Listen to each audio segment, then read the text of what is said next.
Assalamualaikum warahmatullahi wabarakatuh. Pada kesempatan kali ini kita akan membahas tentang konsep pencegahan dan penanggulangan penyakit menular. Ini adalah materi pada pertemuan kita kali ini. Kita akan awali dengan perkenalkan istilah-istilah yang sering disampaikan atau digunakan dalam membahas mengenai pencegahan dan penanggulangan dalam konteks penyakit menular.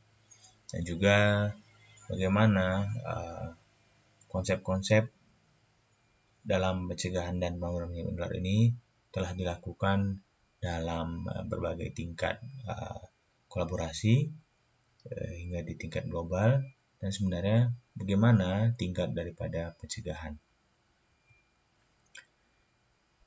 Pertama kita akan bahas tentang istilah-istilah. Jadi ada namanya pertama kontrol atau pengendalian. Ini adalah suatu upaya untuk mengurangi insiden, prevalence, morbiditas atau mortalitas suatu penyakit hingga mencapai level yang dianggap aman atau yang diinginkan, ya. Dan kata kuncinya di sini adalah harus ada upaya. Dan di sini kita lihat bahwa upaya pengurangan tadi bisa dalam bentuk insiden, prevalence, morbiditas ataupun mortalitas sampai ke level tertentu. Artinya dia bukan nol, makanya namanya adalah kontrol, mengendalikan sampai tingkat tertentu.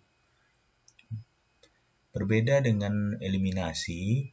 Kalau eliminasi adalah upaya juga, tapi upaya ini mengurangi insiden suatu penyakit sampai nol atau tidak ada kasus lagi. Jadi perbedaannya lagi dengan kontrol adalah tidak hanya di jumlah penyakitnya, tapi juga dalam indikatornya. Kalau dikontrol, kita bisa bilang berkurangnya insiden, morbiditas, mortalitas.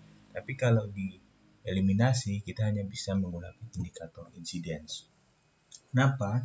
Karena incidence itu bisa nol, tapi kalau prevalence nggak bisa nol. Karena dia adalah jumlah kasus lama dan kasus baru. Sekali sudah ada kasus itu terjadi, maka dia tidak akan bisa hilang sebagai kasus lama. Dia akan tetap dihitung.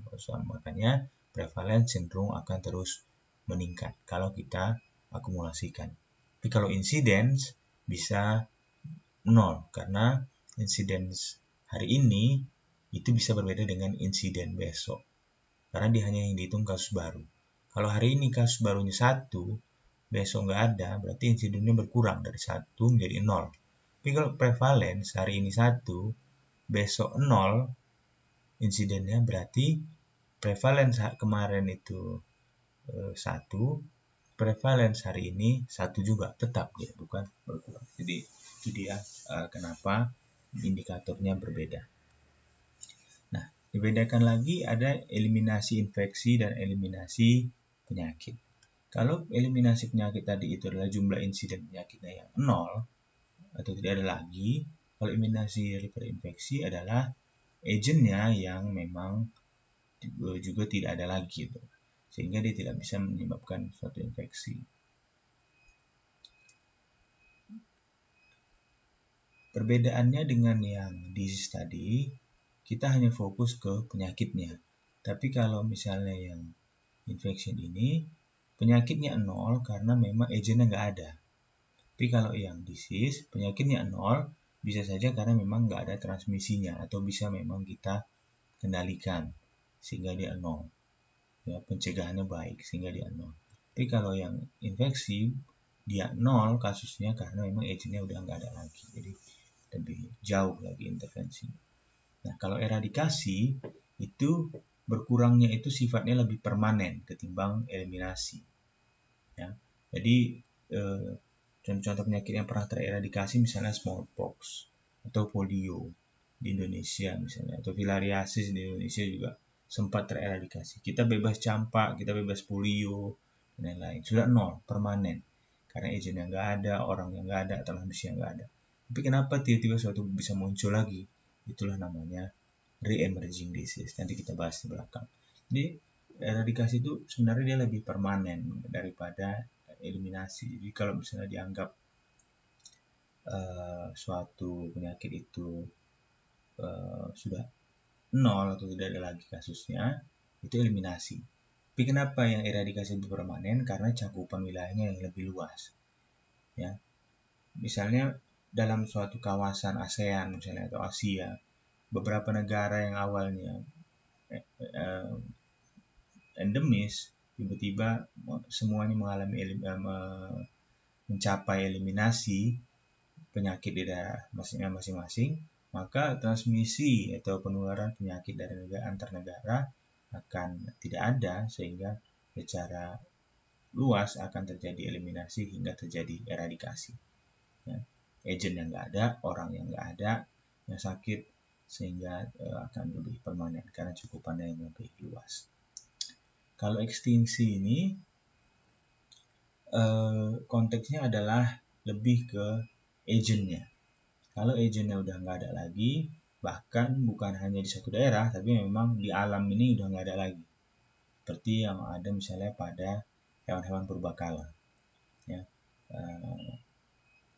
ini penyakitnya hanya ada pada hewan purbakala dan dia nggak ada lagi. Tapi walaupun begitu, ada juga beberapa agent yang diklaim sudah tidak ada lagi, tapi masih disimpan dalam laboratorium untuk penelitian sewaktu-waktu terjadi re-emerging disease. Jadi cepat kita bisa mendevelop atau mengembangkan vaksin ataupun treatment yang berhubungan atau berkaitan dengan infeksi itu.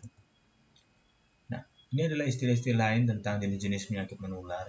Tadi kita sudah singgung tentang re-emerging disease, jadi suatu penyakit yang sudah pernah ada, sudah pernah terkontrol, sudah pernah tereliminasi, sudah pernah tereradikasi, tapi bisa muncul kembali. Makanya namanya re-emerging, muncul kembali. Kalau yang emerging, dia ini cenderung dia adalah yang pertama kali. Seperti misalnya COVID-19. Atau misalnya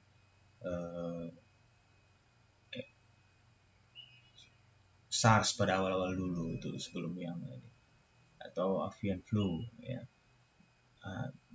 Sebenarnya nggak ada yang benar-benar baru, tapi dia lebih kepada mutasi-mutasi ya, atau perubahan-perubahan struktur genetika dari kumannya, dari patogennya, dari agentnya. Ya, jadi misalnya pada avian flu, pada flu burung, itu sebenarnya sudah ada dari beratus tahun yang lalu. Tapi karena ada perubahan-perubahan sekuens genetik, sehingga dia muncul kembali menjadi penyakit yang baru. Kasus yang lebih mudah dilihat adalah human coronavirus. Ya. Terakhir dia bikin pandemi atau epidemi itu adalah pertama setelah era milenium, itu adalah di SARS 2003. Kemudian dia juga buat epidemi di MERS, dan sekarang dia COVID-19.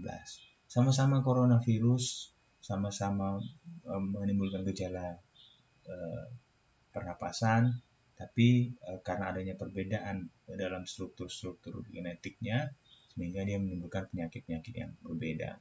Makanya dia dikatakan emerging disease. Walaupun virusnya sama, tapi dia berbeda. Tapi kalau yang re-emerging, memang murni itu lagi yang muncul. Seperti polio.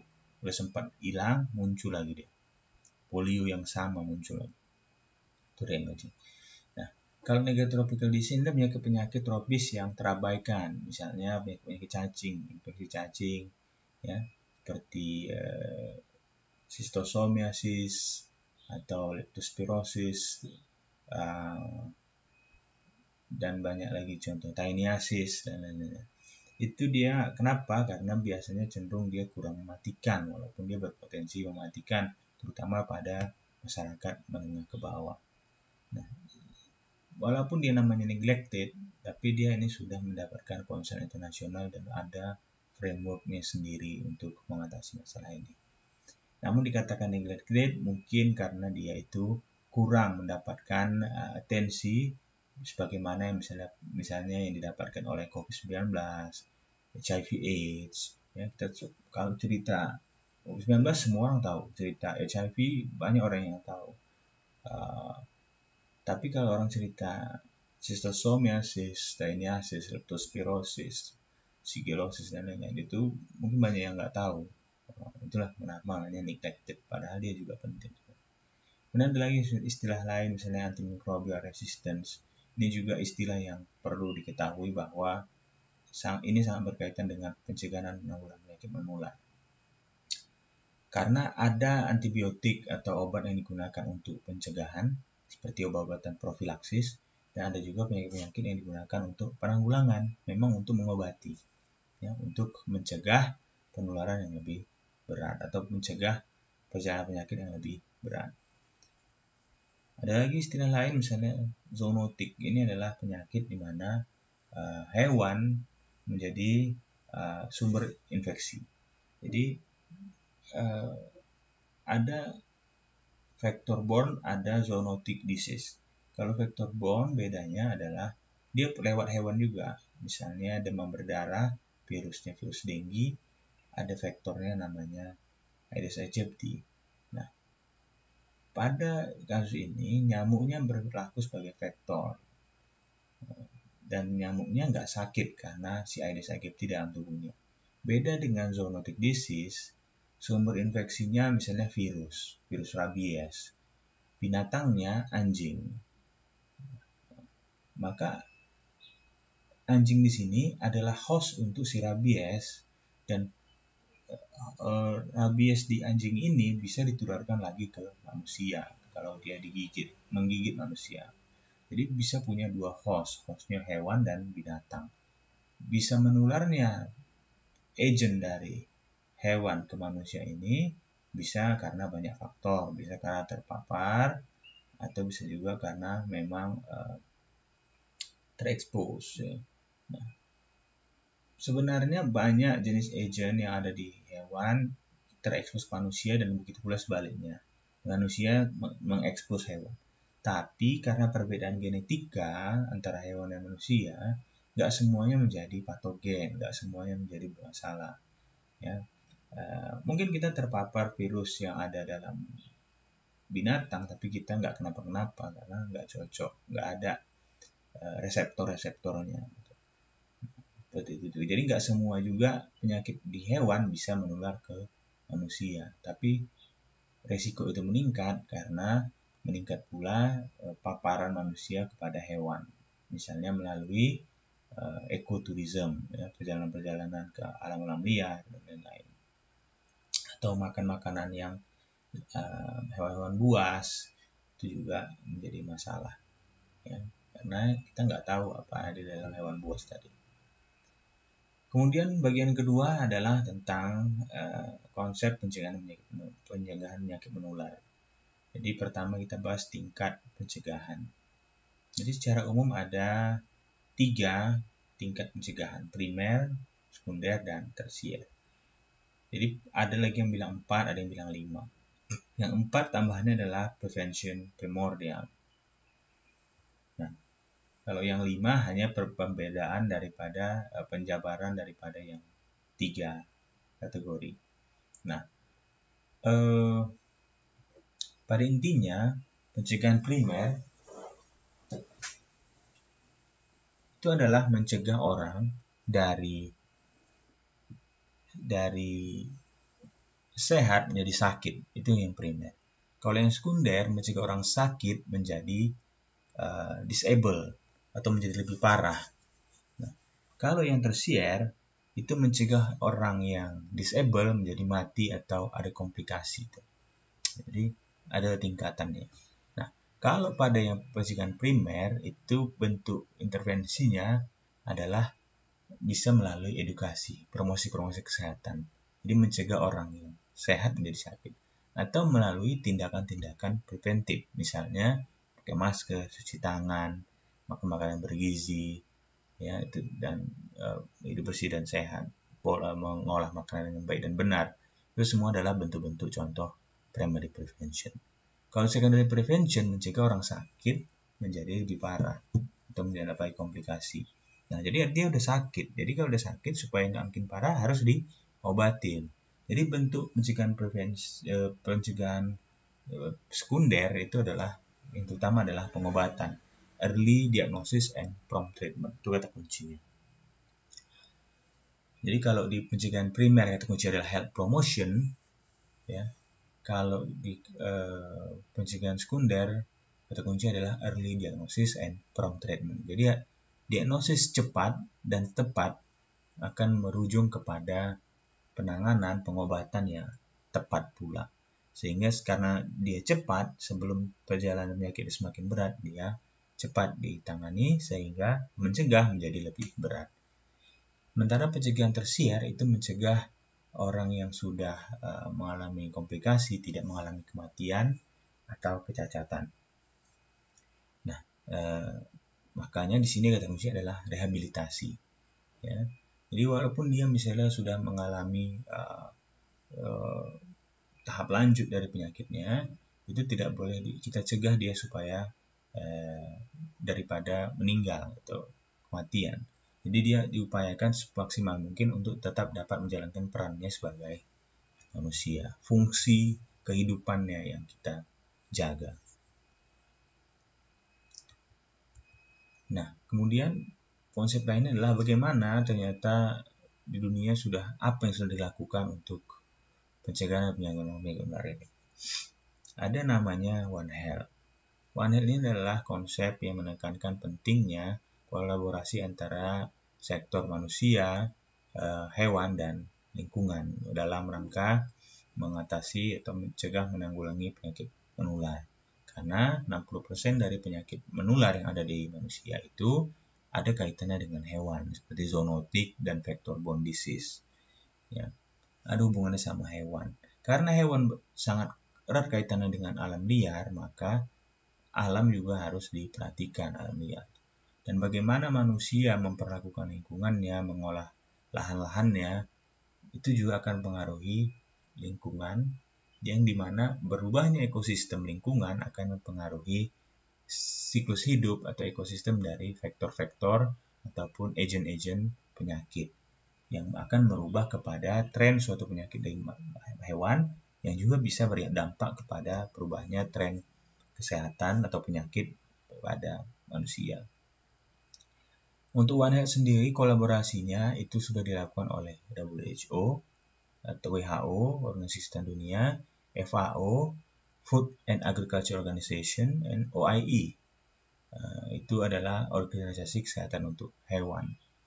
Jadi itu termasuk dalam konsep yang namanya Global Health, International Health, Planetary Health, dan lain-lain. Nah, dalam konsep pencegahan penanggulangan penyakit menular ini juga sangat diperlukan yang namanya surveillance, yang dimana dengan kemajuan teknologi, surveillance kini dibantu dengan istilahnya digitalisasi. Jadi benar-benar real time gitu informasi yang disediakan. Dan ini juga terkait dengan big data, karena kita juga mau tahu apa semua informasi tentang One Health, Digital Health, dan big data akan kita bahas pada pertemuan-pertemuan berikutnya. Oke, mungkin demikian dulu pertemuan kita pada hari ini. Terima kasih telah mendengarkan. Sampai ketemu lagi di pertemuan berikutnya. Assalamualaikum warahmatullahi wabarakatuh.